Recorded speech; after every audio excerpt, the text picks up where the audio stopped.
The trends that I see in the short term are, first of all, we're going to have much more effective use of data that allows us to personalize learning in ways that we haven't been able to before.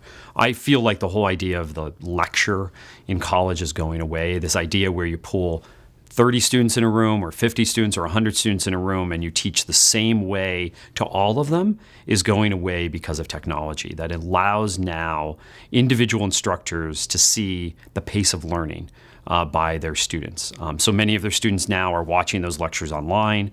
A professor can answer questions in advance, but they can also see what are the parts of the lecture that people have to watch over and over again because they're not getting that concept. So they have much more data on student learning, and they also have much more data on student pathways, right? So we know if a student fails a class in their sophomore year in a particular major, we know that many of those students are not going to make it by the time their senior year. So we can do we could involve ourselves and move them into other majors or other classes, or focus more on those classes than end up getting them out of those majors. So I think data, both in the classroom and big data as far as student performance, is going to personalize learning in ways that we haven't imagined, even in the next couple of years. The longer term trend to me is around lifelong education, and this idea that we're not just going to go to school once or twice in our life. When we think of school now around the world, we think of it as something that happens to young people, and it happens early in their life, right? They go to K through 12 school, they go to higher education. Even if they go to graduate school, we think they get it in their 20s and then they're done. And the fact of the matter is that because of the changes in the workforce, but most of all because of the churn of knowledge, the need for new skills to keep up in almost any job will require you to go to school essentially for the rest of your life. And that doesn't mean you're going to go back and have to take off time to take classes for 18 months or 24 months to get another degree. But we're going to see much shorter spurts of learning. It's how most of us learn now, right? The number one search term on YouTube is how to do something, right? And that's how we're going to be learning in the future. We're going to be learning in the moment constantly. And right now, YouTube videos are done for that. But I can imagine colleges and universities and schools around the world creating content that allows us to learn in the moment so that we can keep up in life. And schools are going to allow you to come back, not only to take a full class, but just to sit in on one class, or sit on in one lecture, or take on one online course that might last just a couple of hours instead of many months. So we're going to see this new way of learning that is essentially always on throughout our lifetime.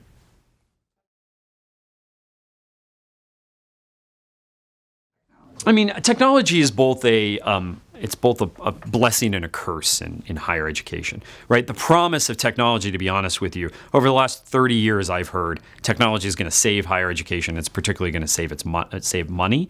And what has happened is it's actually cost. To have the latest in technology at most colleges and universities actually end up costing them more money.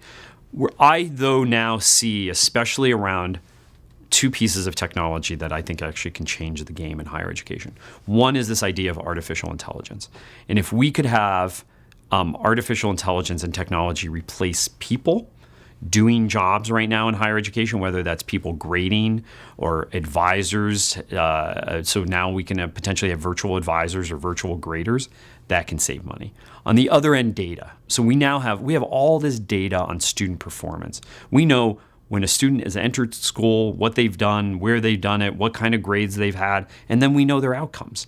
So if we can now help track students in a better way, so we can not tell them what to do, but we can give them better information so that when they come in as a first-year student, we can say, people who came in like you, right? They had similar high school grades, they took similar classes. Here's what they ended up doing, and here are the students who had success, and here are the students who didn't have success. So if you want to get out of here in 4 years, if you want to have a successful career, here are the different pathways you should follow.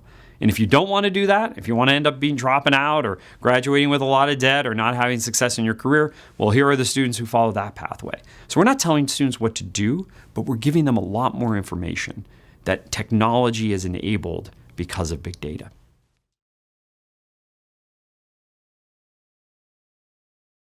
It's amazing to me as I've been doing research for my books the last couple of years. Everybody thinks, well, everybody's going to be going to school online. They're going to be sitting in their pajamas in their bedroom watching videos, on their mobile device or on a laptop computer or on a tablet. And the fact of the matter, I think, is even in a virtual world, and even more so in a virtual world, physical environment is going to matter actually more.